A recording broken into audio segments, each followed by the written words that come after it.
Selamat datang di Kisah Mencekam, tempat di mana setiap cerita datang untuk memukau keberanianmu.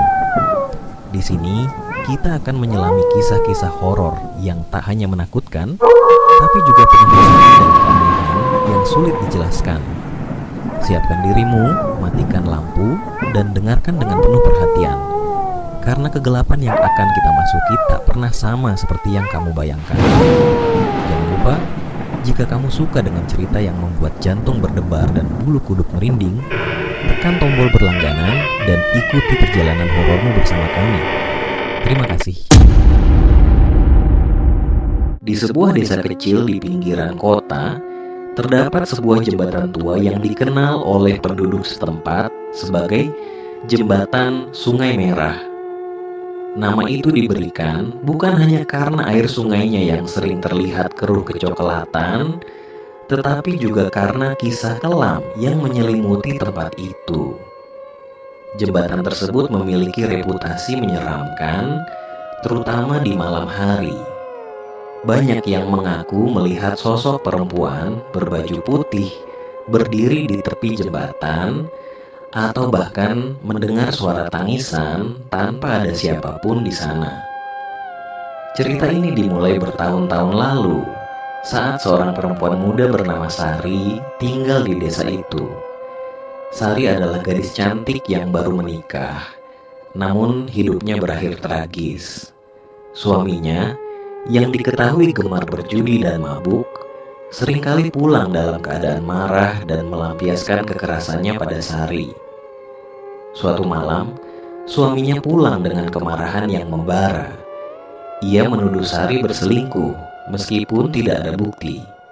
Pertengkaran hebat terjadi, dan dalam keadaan mabuk, suaminya menyeret Sari ke jembatan. Di tengah malam yang sunyi, ia mendorong Sari ke sungai yang arusnya deras. Tubuh Sari hilang ditelan gelapnya air, dan sejak malam itu, ia tak pernah ditemukan lagi.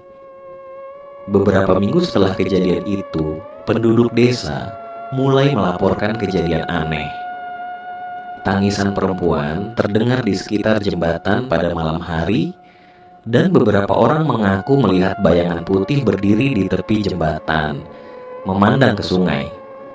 Dedi, seorang pemuda desa yang bekerja sebagai sopir truk, mengalami kejadian yang membuat bulu kuduknya berdiri. Suatu malam, Dedi harus mengantar barang melewati jembatan Sungai Merah. Saat truknya mendekati jembatan, ia melihat seorang perempuan berdiri di tengah jalan, tepat di atas jembatan. Perempuan itu mengenakan gaun putih panjang, rambutnya terurai menutupi wajah. Dedi menginjak rem mendadak, truknya berhenti beberapa meter dari sosok itu. Ia membuka kaca jendela dan berteriak, "Bu, jangan berdiri di situ, berbahaya." Namun, perempuan itu tidak bergerak. Dengan hati-hati, Dedi keluar dari truk dan mencoba mendekati perempuan itu. Tapi saat ia melangkah lebih dekat, perempuan itu tiba-tiba menoleh, menampakkan wajah yang pucat dengan senyuman lebar yang menyeramkan. Matanya yang hitam pekat menatap langsung ke arah Dedi. Panik, Dedi berlari kembali ke truknya, menyalakan mesin, dan melaju secepat mungkin meninggalkan jembatan itu. Namun, dalam kaca spionnya, ia melihat sosok perempuan itu melayang mengikuti truknya, sebelum akhirnya menghilang di kejauhan. Setelah kejadian itu, Dedi jatuh sakit selama beberapa minggu.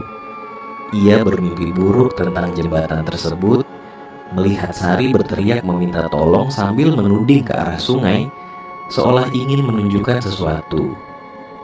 Cerita Dedi membuat penduduk desa semakin yakin bahwa jembatan itu dihantui. Beberapa warga mengadakan ritual untuk menenangkan roh Sari.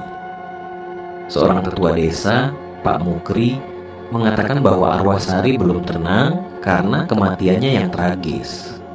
Sari tidak pernah mendapatkan keadilan. Suaminya tidak dihukum karena kematian itu dianggap kecelakaan, kata Pak Mukri. Tetua desa bersama warga lainnya melakukan doa dan upacara di jembatan. Mereka menyalakan dupa, menyiramkan air suci ke sungai, dan meminta maaf kepada arwah Sari. Meski demikian, cerita tentang kuntilanak di jembatan itu tidak pernah benar-benar hilang. Beberapa bulan yang lalu, seorang pengendara motor malam hari melaporkan kejadian serupa.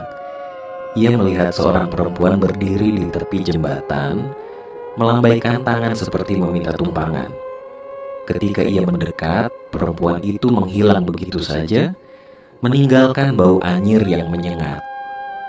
Penduduk desa kini lebih berhati-hati ketika melintasi jembatan itu, terutama setelah matahari terbenam.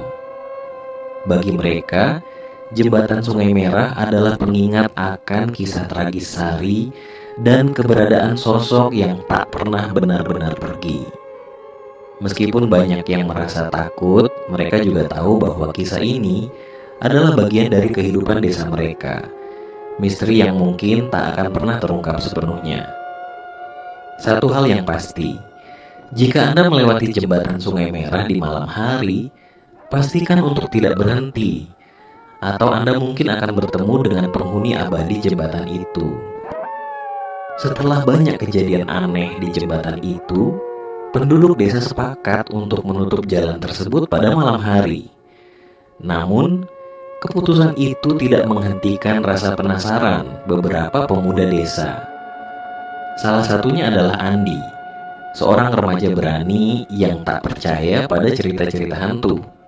Bagi Andi, semua itu hanya takhayul untuk menakut-nakuti orang agar patuh pada aturan desa.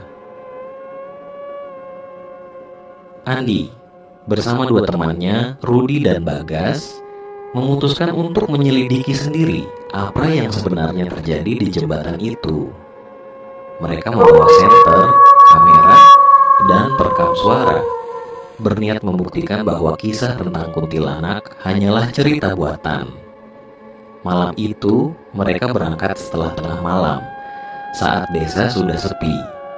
Angin dingin bertiup kencang ketika mereka tiba di jembatan. Suara gemericik air sungai terdengar seperti bisikan samar, membuat suasana semakin mencekam.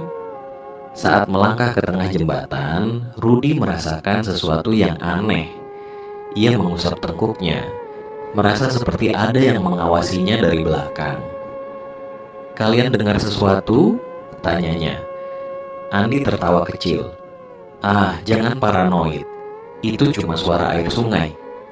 Namun, Bagas yang memegang kamera tiba-tiba berhenti berjalan. "Tunggu, kalian lihat itu?" katanya dengan suara bergetar, menunjuk ke arah ujung jembatan. Di sana, samar-samar terlihat sosok perempuan berdiri membelakangi mereka dengan rambut panjang menjuntai menutupi punggungnya. Gaun putihnya berkibar lembut terkena angin malam. "Ini dia," seru Andi, meskipun suaranya terdengar lebih lemah dari biasanya. Ia mengarahkan senternya ke sosok itu, tetapi anehnya, cahaya senter seolah tak bisa sepenuhnya menerangi perempuan tersebut. Bagas mulai merekam, meskipun tangannya gemetar. "Bu, apa Anda butuh bantuan?" Dalam frame terakhir, terlihat wajah kuntilanak itu mendekat ke lensa. Matanya menatap langsung ke kamera, seolah-olah ia tahu ada yang menonton. Kemudian layar menjadi hitam, diiringi dengan tawa pelan yang memudar. Pak Mukri memanggil Andi, Rudi, dan Bagas untuk menasihati mereka. "Apa yang kalian lakukan sangat berbahaya. Arwah di jembatan ini tidak mencari perhatian. Ia ingin dibiarkan sendiri. Setiap kali kalian mengganggunya, ia semakin kuat." Sejak malam itu, Andi dan teman-temannya tidak pernah lagi mendekati jembatan Sungai Merah. Namun, mereka tahu bahwa sosok itu masih ada di sana, menunggu. Dan bagi siapapun yang cukup nekat untuk mendekati jembatan di malam hari, jangan pernah melihat ke air sungai. Sebab, siapapun yang bertemu tatapan kuntilanak itu, mungkin tidak akan pernah kembali. Setelah kejadian itu, Andi, Rudi, dan Bagas berusaha melupakan malam mencekam di jembatan Sungai Merah. Namun, ketenangan itu hanya berlangsung sebentar. Dalam beberapa hari, mereka mulai mengalami hal-hal yang aneh. Bukan di jembatan, tetapi di rumah masing-masing. Rudy adalah yang pertama mengalami gangguan. Malam itu, ia terbangun karena mendengar suara ketukan pelan di jendela kamarnya. Jendela itu menghadap halaman belakang yang gelap dan dipenuhi pohon bambu. Dengan rasa takut yang ia coba abaikan, Rudy mendekati jendela dan membuka tirai. Di luar, ia melihat sesuatu yang membuat tubuhnya membeku. Seorang perempuan berbaju putih dengan rambut panjang berdiri di antara batang-batang bambu. Wajahnya tak terlihat jelas. Perempuan itu tidak bergerak, tetapi perlahan-lahan tangannya yang kurus mulai mengangkat, menunjuk langsung ke arah Rudy. Rudy menutup tirai dengan tergesa-gesa dan merangkak ke tempat tidur, mencoba berpikir bahwa itu hanya mimpi buruk. Tapi ketukan itu kembali terdengar. Kali ini lebih keras, lebih agresif. Ketika ia memberanikan diri melirik celah tirai, perempuan itu kini tepat di luar jendela. Wajahnya pucat dengan mata hitam menatapnya lekat. Di sisi lain, Bagas mulai merasa ada sesuatu yang mengikutinya. Ia sering mendengar langkah kaki di belakangnya, bahkan ketika ia berjalan di tempat yang sepi. Malam itu, ia sedang sendirian di kamarnya ketika lampu tiba-tiba padam. Dalam gelap, ia mendengar suara pelan, seperti suara tawa yang ia dengar di jembatan. Bagas meraba-raba mencari senter, tetapi sebelum ia sempat menemukannya, ia merasakan sesuatu yang dingin menyentuh bahunya. Ketika ia berbalik, ia melihat bayangan hitam besar berdiri di sudut ruangan, meskipun tidak ada cahaya yang bisa memantulkannya. Bayangan itu bergerak mendekat, semakin besar, hingga akhirnya menghilang bersamaan dengan suara tawa yang menggema. Andi mencoba menyangkal semuanya. Ia yakin bahwa yang dialami Rudy dan Bagas hanyalah efek dari trauma. Namun, ia tidak bisa mengabaikan bau anyir yang tiba-tiba muncul di rumahnya, meskipun ia telah memeriksa setiap sudut. Setiap malam, ia merasa ada yang duduk di sudut kamarnya, memandangnya saat ia mencoba tidur. Suatu malam, ketika ia hampir terlelap, ia mendengar suara pelan. "Kenapa kamu menggangguku?" Andi membuka matanya, dan tepat di depan tempat tidurnya, ia melihat sosok kuntilanak itu duduk di kursi dengan kepala sedikit miring. Senyumnya menakutkan. Andi menutup matanya dan mencoba mengusir pikiran itu, tetapi suara itu kembali berbicara, lebih keras. "Jangan abaikan aku, Andi." Ketika ia membuka matanya lagi, sosok itu sudah berdiri di tepi tempat tidurnya, membungkuk. Wajahnya hanya beberapa inci dari wajah Andi. Ketiga pemuda itu, yang kini dihantui oleh mimpi buruk dan gangguan nyata, kembali menemui Pak Mukri. Wajah mereka terlihat kusut, kantong mata mereka gelap akibat kurang tidur. "Kalian telah membawa sesuatu dari jembatan itu," kata Pak Mukri dengan nada serius. "Arwah itu kini terikat dengan kalian. Dia tidak akan pergi sampai kalian menyelesaikan apa yang telah dimulai." "Menyelesaikan? Apa yang harus kami lakukan?" tanya Andi. Suaranya penuh ketakutan. "Arwah itu bukan hanya marah, dia meminta keadilan.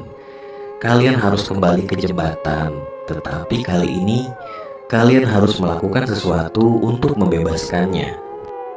Pak Mukri mempersiapkan mereka dengan perlengkapan ritual, lilin, bunga 7 rupa, dan minyak kelapa yang telah diberkati. Ia juga memberikan mereka kain putih kecil yang harus mereka letakkan di sungai, sebagai simbol pembebasan roh. Malam itu, dengan rasa takut yang luar biasa, Andi, Rudy, dan Bagas kembali ke jembatan Sungai Merah bersama Pak Mukri. Suasana jembatan terasa lebih mencekam dari sebelumnya. Angin dingin berhembus kencang, membawa bau busuk yang menusuk hidung. Ketika mereka mulai melakukan ritual, suara tangisan tiba-tiba terdengar. Sosok kuntilanak muncul di tengah jembatan, matanya yang hitam penuh kebencian menatap langsung ke arah mereka. "Kenapa kalian kembali?" Suara kuntilanak itu menggelegar, membuat tubuh mereka gemetar. Pak Mukri melafalkan doa-doa, sementara ketiganya berusaha meletakkan kain putih di air sungai. Namun, sebelum mereka sempat menyelesaikannya, sosok kuntilanak itu melayang cepat ke arah mereka. Rambutnya terulur seperti tangan yang mencoba meraih mereka. Pak Mukri menyiramkan air suci ke arah kuntilanak itu, membuatnya menjerit kesakitan. Namun, kuntilanak itu semakin marah, dan kini ia muncul lebih nyata, dengan tubuhnya yang compang-camping dan bau busuk yang semakin menyengat. Andi, dengan sisa keberaniannya, berhasil meletakkan kain putih di air sungai, dan dalam sekejap, kuntilanak itu berhenti bergerak.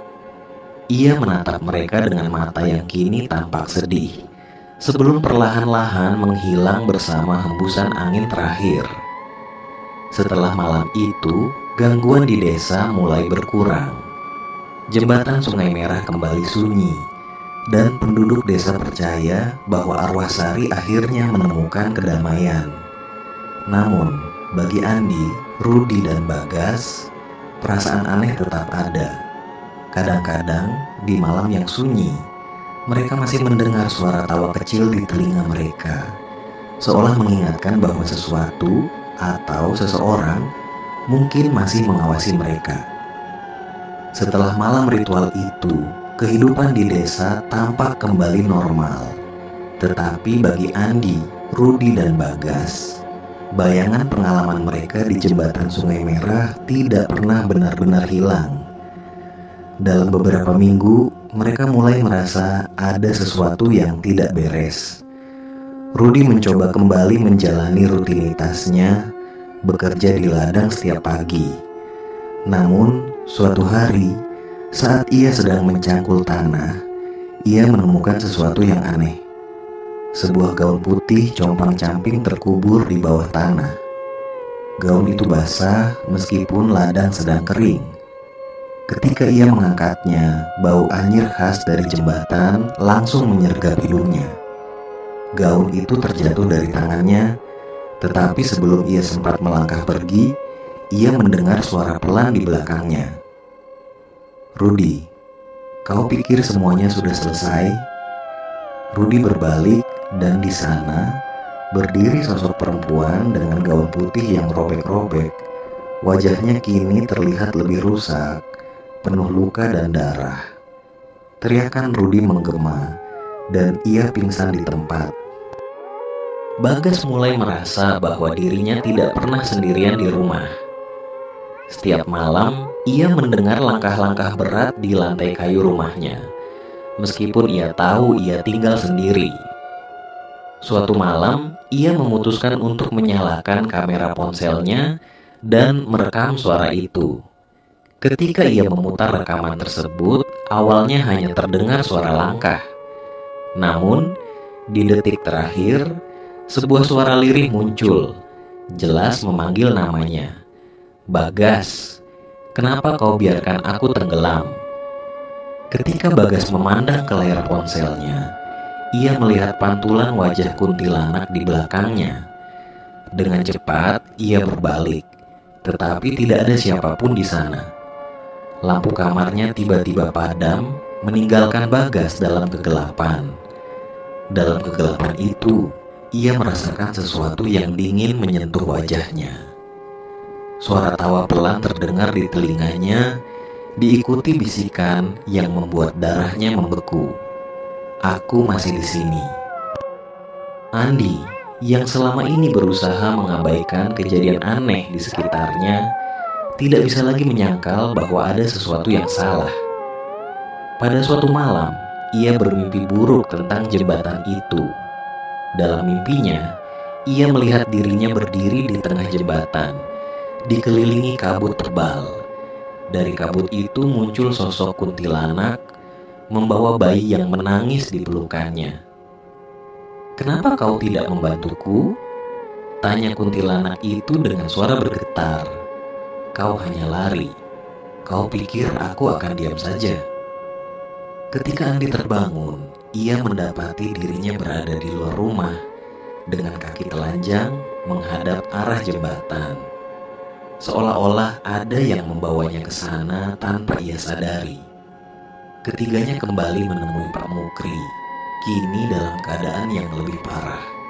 Wajah mereka pucat, tubuh mereka lelah karena kurang tidur, dan ketakutan jelas terpancar dari mata mereka. "Pak, kenapa ini belum selesai? Bukannya kami sudah membantu arwah itu?" tanya Andi dengan nada panik. Pak Mukri menggeleng. "Kalian hanya membebaskan sebagian dari amarahnya, tapi ada sesuatu yang lebih dalam. Jembatan itu bukan hanya tempat dia mati. Itu adalah pintu." "Pintu?" Bagas bertanya dengan suara bergetar. "Jembatan itu adalah penghubung antara dunia kita dan dunia mereka. Selama kalian tidak menutup pintu itu, dia akan terus mencari kalian." Malam itu, mereka bertiga bersama Pak Mukri kembali ke jembatan untuk terakhir kalinya. Pak Mukri membawa sebuah peti kayu kecil yang di dalamnya terdapat benda-benda peninggalan Sari. Sepotong kain miliknya, sisir kayu, dan cincin pernikahan yang pernah ia kenakan. Semua itu ditemukan di rumah tua Sari yang kini sudah kosong. Pak Mukri menjelaskan bahwa benda-benda itu harus dikembalikan ke sungai untuk menutup pintu. "Tapi ingat," katanya, "apapun yang terjadi, jangan pernah menoleh ke belakang. Apapun yang kalian dengar, abaikan." Ketika mereka tiba di jembatan, suasana malam itu terasa jauh lebih mencekam. Kabut tebal menutupi sungai, dan suara gemericik air terdengar seperti bisikan. Pak Mukri mulai melafalkan doa-doa, sementara Andi, Rudi, dan Bagas berdiri di belakangnya, memegang lilin yang menyala. Tiba-tiba, angin kencang berhembus, memadamkan semua lilin. Suara tawa melengking menggema di sekitar mereka. Dari kabut, sosok kuntilanak itu muncul lagi, kali ini dengan wajah lebih mengerikan. Matanya yang hitam kini bersinar merah, dan mulutnya mengeluarkan jeritan yang membuat telinga mereka berdenging. "Kalian pikir kalian bisa membuangku begitu saja?" jeritnya. "Aku tidak akan pernah pergi." Pak Mukri meminta mereka untuk tetap fokus. "Lakukan seperti yang saya katakan. Lemparkan benda-benda itu ke sungai." Dengan tangan gemetar, Andi mengambil peti itu dan berjalan mendekati tepi jembatan. Kuntilanak itu melayang mendekat, rambutnya terulur seperti tentakel, mencoba meraih peti tersebut. Andi memejamkan mata, mengabaikan rasa dingin yang menyelimuti tubuhnya, dan dengan kekuatan terakhirnya, ia melemparkan peti itu ke sungai. Saat peti itu menyentuh air, jeritan kuntilanak terdengar begitu keras hingga mereka semua harus menutup telinga. Sosok itu menghilang dalam kabut, diikuti oleh keheningan yang mencekam. Setelah malam itu, gangguan di desa berhenti sepenuhnya. Penduduk percaya bahwa arwah di jembatan akhirnya telah pergi untuk selamanya. Namun, Andi, Rudi, dan Bagas tahu bahwa sesuatu masih mengintai. Kadang-kadang, di malam yang sunyi, mereka mendengar suara langkah di luar rumah mereka, atau suara tawa pelan yang hanya bisa didengar oleh mereka bertiga. Mereka tahu bahwa meskipun pintu telah ditutup, bayangan itu tidak pernah benar-benar pergi. Dan jembatan Sungai Merah tetap berdiri sebagai pengingat bisu akan teror yang pernah terjadi di sana. Beberapa bulan setelah ritual terakhir di jembatan Sungai Merah, kehidupan di desa tampak kembali normal. Andi, Rudi, dan Bagas merasa lega. Meskipun ketenangan itu terasa rapuh, mereka masih hidup dengan ketakutan. Seakan bayangan kuntilanak yang mereka hadapi tidak pernah benar-benar hilang. Mereka mencoba melupakan malam itu, mencoba melanjutkan hidup. Namun ada sesuatu yang tidak pernah bisa mereka buang. Perasaan bahwa sesuatu masih mengawasi mereka. Suatu malam, Andi terbangun dengan napas terengah-engah. Ia melihat dirinya sendiri berdiri di tengah jembatan, memandang air sungai yang hitam pekat. Dari balik kabut, kuntilanak itu muncul lagi, kali ini lebih dekat dari sebelumnya. Wajahnya penuh dengan luka dan darah, seolah-olah sesuatu yang jauh lebih mengerikan sedang menunggunya. "Apa yang kalian lakukan?" Suara itu terdengar dalam mimpinya. "Kalian pikir kalian bisa menutup pintu yang telah terbuka?" Andi terbangun dengan terkejut. Tubuhnya basah oleh keringat dingin. Meskipun ia tahu itu hanya mimpi, rasa takut yang menyelubungi dirinya sangat nyata. Ketika ia memeriksa jam, ia melihat sudah pukul 2 pagi. Tiba-tiba, suara ketukan pelan terdengar di pintu kamarnya. Keesokan harinya, Andi bertemu dengan Rudi dan Bagas di sebuah warung kopi desa. Wajah mereka tampak letih, seperti orang-orang yang tidak bisa tidur nyenyak. Andi tak perlu bertanya, karena mereka sudah saling memahami. Mereka semua merasakan hal yang sama. Bayangan kuntilanak itu tidak pernah benar-benar pergi. "Apakah kalian juga mendengar suara itu malam tadi?" tanya Andi. Suaranya bergetar. Rudi mengangguk, matanya kosong. "Aku merasa seperti ada yang mengawasi." Suara ketukan itu seolah datang dari dalam rumah. Bagas menggigit bibir bawahnya, tampak bingung dan ketakutan. "Aku juga. Aku bahkan tidak bisa tidur. Aku terbangun di tengah malam, merasa ada seseorang yang berdiri di dekatku. Namun ketika aku membuka mata, tidak ada siapa-siapa." "Apakah kita harus kembali ke sana?" tanya Andi pelan, meskipun ia tahu jawabannya.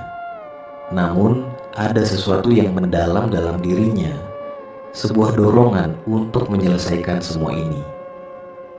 "Apa yang kita lakukan di sana tidak cukup," kata Pak Mukri, yang tiba-tiba muncul di belakang mereka.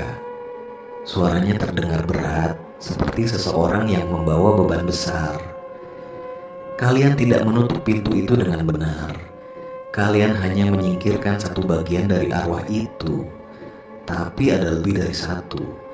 Arwah itu bukan hanya Sari." Pak Mukri mengajak mereka kembali ke rumahnya. Di dalam ruangannya yang gelap, Pak Mukri membuka sebuah kotak kayu yang tersembunyi di bawah tempat tidur. Di dalamnya terdapat sejumlah benda yang tampaknya sangat tua. Beberapa patung kecil, kain kuno, dan beberapa gulungan kertas yang sudah rapuh. Pak Mukri mengambil salah satu gulungan kertas tersebut dan membacanya dengan suara pelan. Ini adalah kisah yang tidak banyak diketahui oleh orang. Jembatan Sungai Merah, seperti banyak tempat lainnya, menyimpan sejarah kelam. Bukan hanya satu, tetapi banyak nyawa yang terperangkap. Sari hanyalah salah satu dari mereka. Rudi dan Bagas terdiam, tidak mengerti. "Apa maksudnya, Pak?" tanya Rudi dengan suara gemetar. Pak Mukri menjelaskan bahwa jembatan itu dibangun di atas tanah yang telah lama dianggap terkutuk. Dahulu, sebelum jembatan itu ada sebuah desa yang dihancurkan oleh kekerasan. Banyak wanita dan anak-anak dibunuh dengan cara yang mengerikan di sungai itu, dan arwah mereka menjadi bagian dari tanah yang sekarang menjadi jembatan. Arwah yang kalian temui, Sari, adalah salah satu dari mereka. Tetapi ada lebih banyak lagi yang terjebak. Kalian hanya berhasil mengusir satu, sementara yang lainnya masih ada di sana, menunggu untuk dibebaskan. Malam itu mereka kembali ke jembatan. Kali ini Pak Mukri membawa lebih banyak perlengkapan: dupa, lilin, kain putih yang lebih besar, dan segel yang terbuat dari tanah liat. Kalian harus siap. Apa yang akan kalian hadapi bukan hanya Sari, tetapi roh-roh lainnya yang telah terperangkap selama berabad-abad. Jembatan itu adalah tempat mereka tinggal, dan mereka tidak akan membiarkan kalian pergi begitu saja. Ketika mereka tiba di jembatan, suasana malam itu lebih mencekam dari sebelumnya. Kabut tebal menyelimuti sungai, dan udara terasa lebih dingin. Setiap langkah mereka terasa berat, seolah tanah di bawah mereka berusaha menarik mereka ke dalam kegelapan. Pak Mukri mulai melafalkan mantra, sementara Andi, Rudi, dan Bagas berdiri berjaga. Tiba-tiba, suara tawa melengking terdengar di telinga mereka, diikuti dengan suara langkah-langkah berat yang terdengar seperti ribuan kaki berlarian di atas jembatan. Ketika mereka memandang ke arah jembatan, sosok kuntilanak yang paling mereka takuti muncul lagi. Namun kali ini, di belakangnya berdiri lebih banyak lagi sosok. Wajah-wajah wanita yang rusak dan menakutkan, dengan mata hitam yang kosong dan mulut yang ternganga, siap menelan siapa saja yang berani mendekat. "Sudah terlalu lama kami terkurung," teriak salah satu dari mereka. "Kalian takkan pernah keluar dari sini." Dengan teriakan mengerikan yang menggema di seluruh jembatan, mereka melawan. Pak Mukri berusaha melemparkan tanah liat ke sungai, tetapi setiap kali benda itu mendarat di air, sosok-sosok itu semakin mendekat, semakin kuat. Tawa mereka semakin mengerikan, dan mereka mulai merasakan tubuh mereka semakin lelah, semakin terhisap oleh energi gelap yang berasal dari jembatan. Andi, yang hampir kehilangan harapan, melihat sesosok bayangan di balik kabut. Itu adalah sosok perempuan dengan wajah yang sangat dikenal, Sari. Namun kali ini matanya tidak penuh dengan kebencian. Dia menatap Andi dengan tatapan penuh permintaan. "Selamatkan kami," bisiknya dengan suara lembut meskipun mulutnya terdistorsi.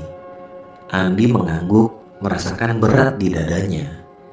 Dia tidak bisa membiarkan ini berlanjut. Dengan semua kekuatan yang tersisa, ia berlari ke arah sungai dan melemparkan semua benda peninggalan Sari yang mereka bawa. Saat benda-benda itu menyentuh air, suara jeritan dan tangisan menggema, dan sosok-sosok itu mulai menghilang satu persatu, disapu oleh cahaya yang bersinar terang. Akhirnya, setelah waktu yang terasa seperti berjam-jam, suasana kembali tenang. Jembatan itu kini terlihat biasa saja, seperti tidak ada yang terjadi. Namun, Andi, Rudi, dan Bagas tahu bahwa mereka telah melewati sesuatu yang lebih gelap daripada yang bisa mereka bayangkan. Mereka pulang dengan tubuh yang lelah, tetapi hati yang tidak tenang. Ketenangan yang mereka rasakan tidak pernah utuh. Jembatan Sungai Merah masih berdiri, dan meskipun mereka merasa telah menutup pintu itu, ada rasa yang tak terucapkan, bahwa pintu itu mungkin hanya terkunci, namun tidak pernah benar-benar tertutup. Setelah malam terakhir itu, kehidupan di desa kembali tampak normal. Jembatan Sungai Merah kini hanya dilalui oleh para petani, pedagang, dan anak-anak sekolah seperti biasa. Namun, bagi Andi, Rudi, dan Bagas, mereka tahu bahwa apa yang mereka hadapi di jembatan itu tidak benar-benar hilang. Ada sesuatu yang tersisa, sebuah firasat bahwa malam itu bukanlah akhir. Mereka berusaha menjalani hari-hari mereka seperti biasa, meski gangguan kecil masih terus terjadi. Suara langkah kaki di malam hari, bayangan yang terlihat sekilas di jendela, atau suara tawa yang terdengar di telinga mereka saat sendirian. Namun, mereka sepakat untuk tidak membicarakannya. Mungkin, pikir mereka, Diam adalah satu-satunya cara untuk menghindari perhatian lebih lanjut dari arwah-arwah itu. Suatu malam, Pak Mukri memanggil mereka ke rumahnya. Wajah lelaki tua itu tampak lebih lelah dari biasanya dan suaranya terdengar berat.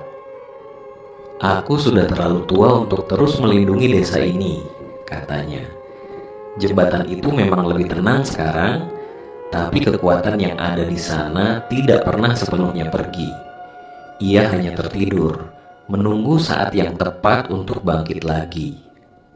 Andi menatapnya dengan bingung. "Apa maksud Bapak?